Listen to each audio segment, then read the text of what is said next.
శ్రావణ మాసంలో శనీశ్వరుడి అనుగ్రహం పొందాలంటే ఇలా చేయండి. సాధారణంగా హిందూ మతంలో పూజలు ఎక్కువగా చేస్తుంటారు. వారంలో ప్రతిరోజు ఏదో ఒక దేవుడిని ఆరాధిస్తూ ఉంటారు. అదేవిధంగా శ్రావణ మాసంలో ఉపవాసాలు ఉండి దేవుడికి పూజలు చేస్తుంటారు. ముఖ్యంగా శివుడు గౌరీదేవులను భక్తి శ్రద్ధలతో పూజిస్తారు. ఆగస్టు 5 సోమవారం శ్రావణ మాసం మొదలవుతుంది. జ్యోతిష శాస్త్రంలో శనీశ్వరుడి స్థానం చాలా ప్రత్యేకం. ప్రస్తుతం శని కుంభరాశిలో ఉన్నాడు. శనితో బాధపడేవారు శ్రావణ మాసంలో వచ్చే సోమవారం రోజున శివుణ్ణి ఇలా పూజించండి. శని మనం చేసే కర్మలను బట్టి ఫలితాలను ఇస్తాడు. శనిదేవుడు ఒక్కసారి కన్నెర చేస్తే సంపాదించిన డబ్బు మొత్తం ఒక్క రోజులోనే పోతుంది. కాబట్టి శనిదేవుడికి ఎప్పుడూ కోపం తెప్పించకూడదు. శని వల్ల కొంతమంది కష్టాలు పడుతుంటారు.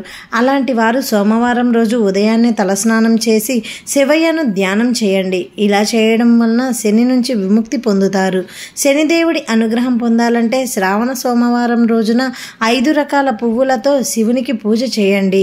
ఆర్థిక సమస్యలతో ఇబ్బంది పడేవారు ఈ మాసంలో ప్రతి సోమవారం చెరక రసంతో శివుడికి అభిషేకం చేయండి. ఇలా చేయడం వలన డబ్బు సమస్యల నుంచి బయటపడతారు. తెలుసుకున్నారు కదండి. మీకు ఈ వీడియో నచ్చినట్లయితే ప్లీజ్ లైక్ చేయండి. ఇలాంటి మరెన్నో మంచి వీడియోస్ కోసం మన ఛానల్ని సబ్స్క్రైబ్ చేయండి. మరో మంచి వీడియోతో మళ్ళీ కలుద్దాం. Thank you for watching.